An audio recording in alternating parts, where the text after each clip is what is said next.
Hello everyone, this is Vinayak Bandopadhyay. I'm a third year MBBS student of Bankura Sammilani medical college and hospital.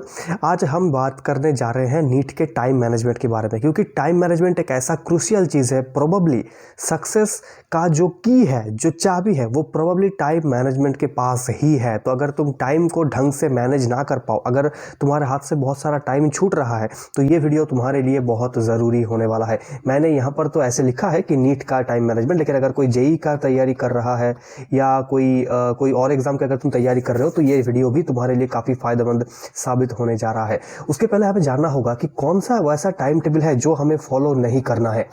ये एक ideal time table है, ये एक ideal time table है जो हम मोस्टली फॉलो नहीं कर पाते। क्यों? क्योंकि देखो, ये क्या कहता है, ये कहता है 5 बजे उठो, फिर 1 घंटे एक्सरसाइज करो। हम 1 घंटे एक्सरसाइज करते हैं क्या? 8 बजे ब्रेकफास्ट, 9 बजे नहा लो, लंच 1 AM डिनर करो, 8 बजे 14 घंटे की स्टडी शेड्यूल, 14 घंटे 14 आवर्स, सिर्फ और सिर्फ 2 घंटे रिवीजन। क्योंकि वो सोचता है कि हमें सब तैयार है, हमें कुछ रिवीजन करने की जरूरत नहीं, सब हमें पड़ा हुआ है, बस फिर 10 बजे सो जाओ। क्या हम इसको फॉलो कर पाते हैं? Mostly the answer is no, a big no. इसको फॉलो हमें नहीं करना है, इस टाइम टेबल को हमें फॉलो नहीं करना है। तो किसको फॉलो करोगे, उसको जानने के लिए पहले हमें इसको जानना पड़ेगा कि टाइम टेबल का कैसा फीचर होना चाहिए। जैसा कि मैंने पिछले वीडियो में बताया था, E for easy, EFG, E for easy, easy to prepare. मतलब क्या, ऐसा कोई टाइम टेबल हम नहीं बनाएंगे जो हमें फॉलो करने में दिक्कत आ रहा हो।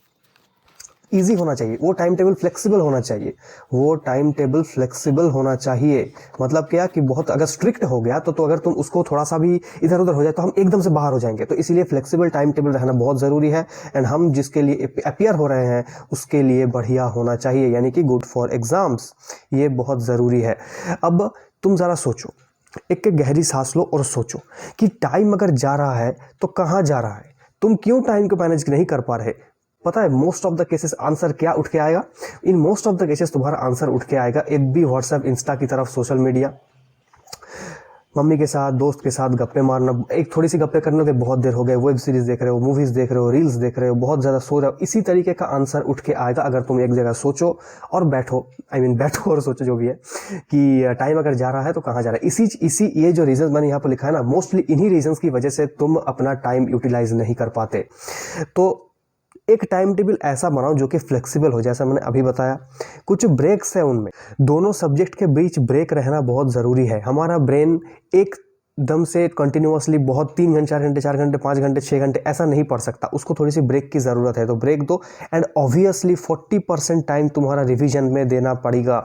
इसके अलावा इंटरचेंज करो सब्जेक्ट्स को, अवॉइड मोनोटोनी मतलब एकदम अटेंशन डेफिशिएंसी आ जाएगा, फिर अटेंशन डेफिशिएंसी आ जाएगा, तो फिर तुम उसको ढंग से प्रिपेयर नहीं कर पाएंगे। हमारा जो एफिशिएंसी है, जो एफिकेसी है, जो हमारा आउटपुट है, वो कम होता जाता है।